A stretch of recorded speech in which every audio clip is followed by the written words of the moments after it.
j'interviens pour la France insoumise.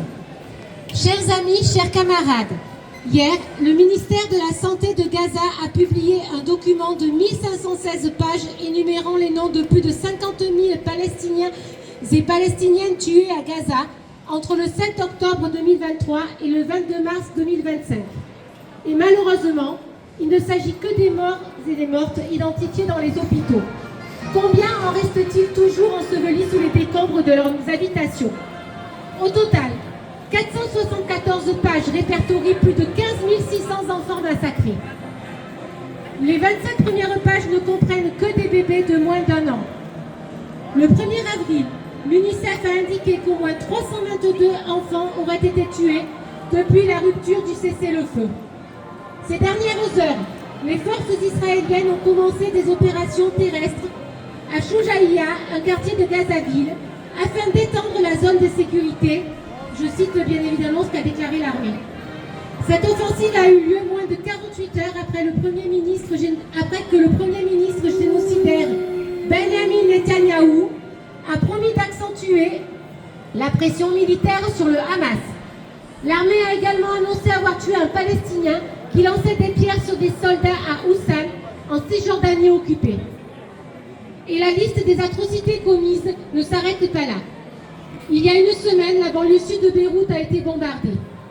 Mardi, plusieurs hauts responsables de l'ONU et de la communauté humanitaire ont exprimé leur consternation, Jean-Louis en a parlé tout à l'heure, face au meurtre de 15 de leurs collègues par l'armée israélienne le 23 mars, alors qu'ils portaient secours à des blessés dans le sud de Gaza.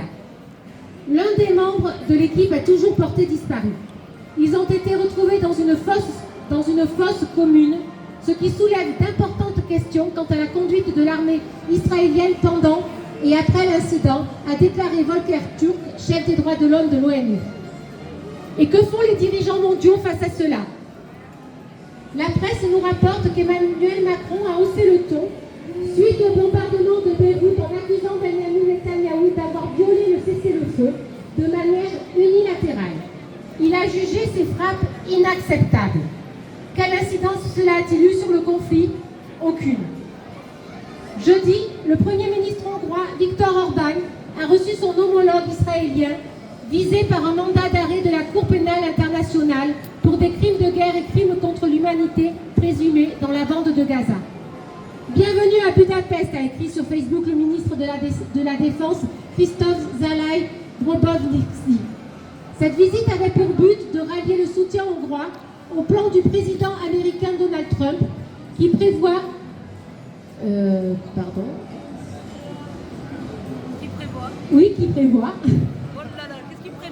prendre le contrôle de la bande de Gaza et d'en expulser ses habitants et ses habitantes.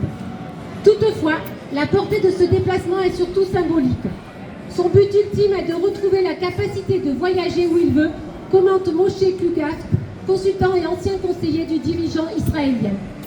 À travers cette visite dans un pays où il ne craint pas d'être arrêté, il ouvre la voie à la normalisation de ses déplacements, peut-être par exemple en Allemagne, où le futur chancelier Friedrich Merz a garanti qu'il pourrait venir sans être inquiété.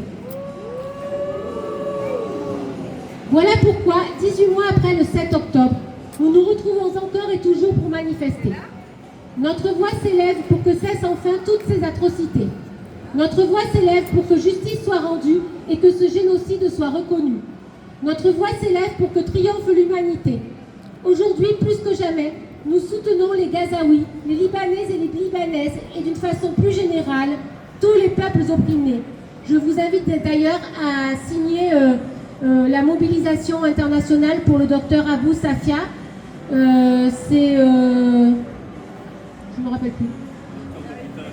Docteur Abou Safia, si vous tapez mobilisation, vous allez la trouver forcément. .com, c'est pour ça que je m'en souviens. Et c'est peu, mais nous le faisons avec tout notre cœur.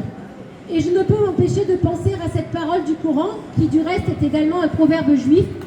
Quiconque a sauvé une vie humaine est considéré comme ayant sauvé la vie de toute humanité.